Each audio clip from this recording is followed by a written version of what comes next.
Boa tarde a todos.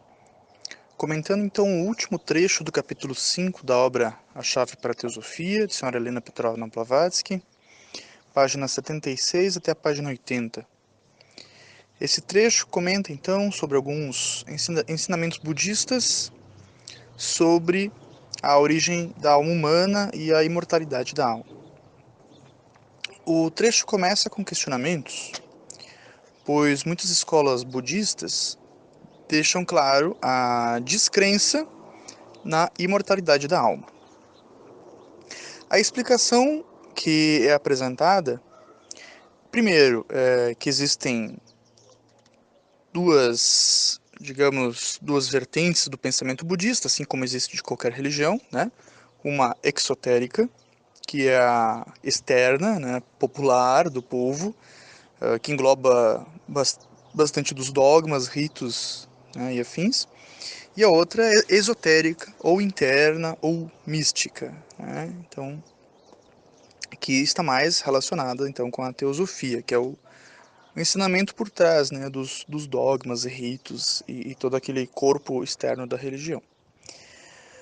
Mas aqui tem umas informações muito importantes, então, que precisamos compreender se quisermos assimilar o pensamento teosófico, né? Então, a diferença entre personalidade e individualidade. Porque nesse trecho é descrito que a alma é vista pelos budistas como algo mutável, algo que não é sempre a mesma coisa. Por isso que é interpretado que ela deixa de existir.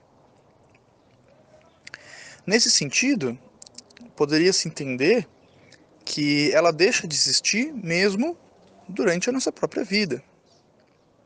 Então, por exemplo, um homem quando tem 18 anos e depois quando tem 40 anos, ele, e muitas vezes, né, por causa do seu progresso e transmutação e mudanças, ele nem ao menos é mais a mesma pessoa.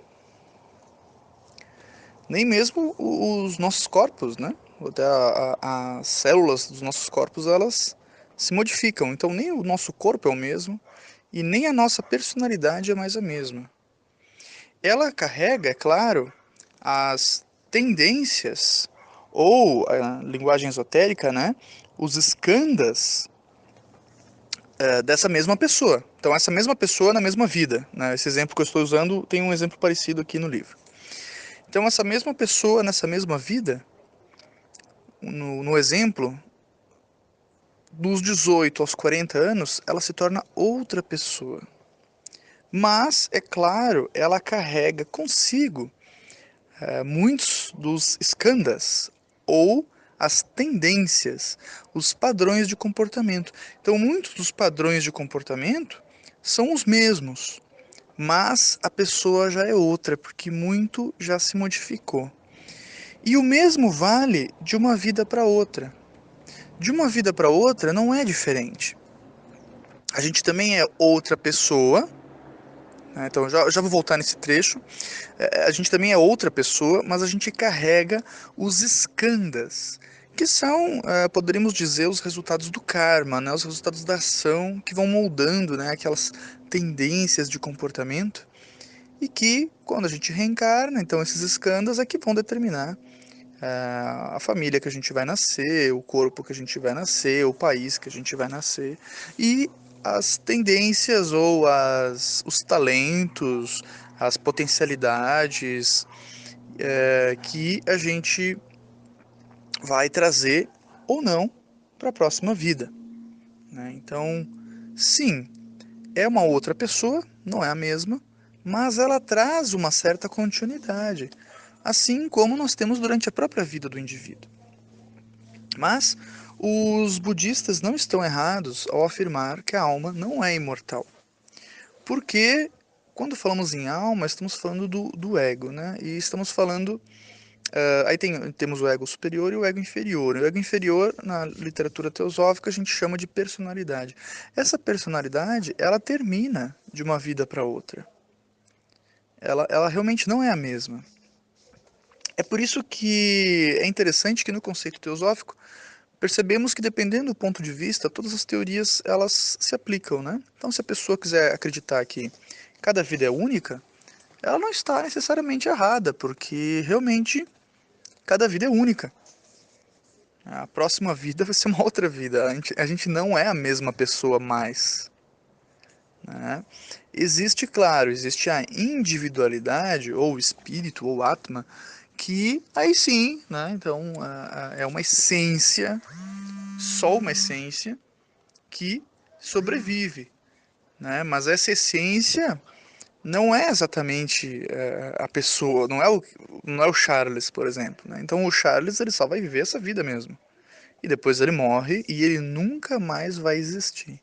Ele nunca mais vai voltar, né? Muitas vezes é comum o pessoal que tem uma visão mais espírita, né, acreditar que a gente desencarna, a gente fica um tempinho no plano astral e logo vai reencarnar, vai ser a mesma pessoa num outro corpo. E segundo, né, as tradições orientais, a literatura teosófica não é bem assim, né? Então é uma transformação muito maior do que isso, porque depois a gente acaba morrendo também no plano astral e depois morrendo também no plano mental inferior, né, até entrar no Devachan ali ou mental superior. Mas depois, mais para frente da obra, vai explicar melhor essa parte. Ah, já volto com outro comentário. Tem um trecho que eu gostaria de ler ele meio que na íntegra, porque tá tão bem escrito que é complicado até comentar sem corromper, né? Então ela tá fazendo comentários.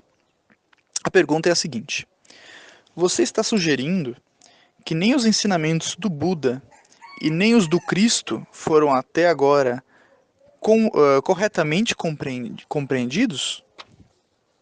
E a resposta: sim, eu quero dizer exatamente isso.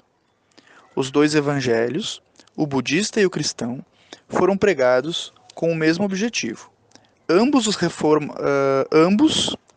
os reformadores eram ardentes filântropos e altruístas práticos, pregando da forma mais inequívoca o socialismo do tipo mais nobre e superior, e o autossacrifício até o mais amargo extremo.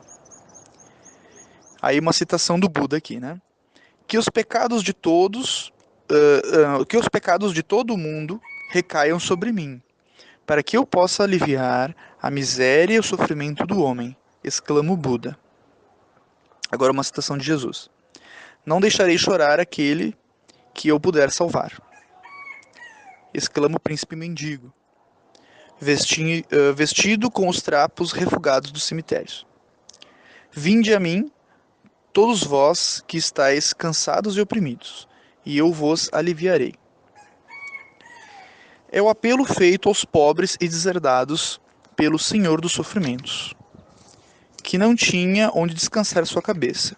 Os ensinamentos de ambos são amor ilimitado pela humanidade, caridade, perdão das injúrias, esquecimento de si mesmo e piedade pelas massas iludidas. Ambos mostram o mesmo desdém pelos ricos e não fazem diferença. O desejo de ambos era, sem revelar a todos os mistérios sagrados da iniciação, dar aos ignorantes e aos desencaminhados, cujo fardo da vida era pesado demais, esperança bastante e uma noção da verdade suficiente para sustentá-los em seus momentos mais difíceis. Mas o objetivo de ambos, os reformadores, foi frustrado, devido ao excesso de zelo de seus seguidores mais recentes, tendo a palavra dos mestres sido mal compreendida e mal interpretada. Vejam as consequências. Depois tem, então, ela continua aqui um trecho, né? Então tem uma outra pergunta, que tem a resposta aqui, ó. Essa é uma informação muito importante, que ela diz que os arhats, né? Os arhats seriam o que a gente chama na teosofia de mestres, né? Os mestres de sabedoria, os adeptos, que são aqueles seres, né, que adquiriram a tal da quinta iniciação, descrita em muitas obras, que é quando a pessoa não gera mais karma, né? Então seria uma pessoa livre, né? O arhat até onde eu entendo, significa um ser humano livre, né? Livre do karma, né? Saiu da roda do samsara ali, do ciclo obrigatório de reencarnações. Só reencarna se quiser mesmo, né? Alguns não reencarnam mais, né? Vão para outros níveis de consciência.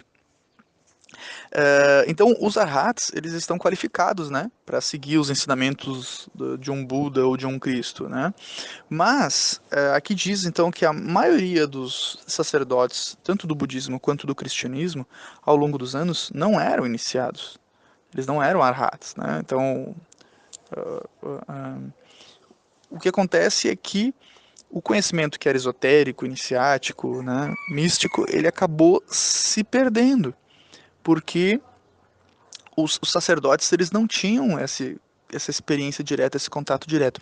Era só uma interpretação da letra morta, né? Era só uma interpretação mental do que chegava para eles, dos ensinamentos.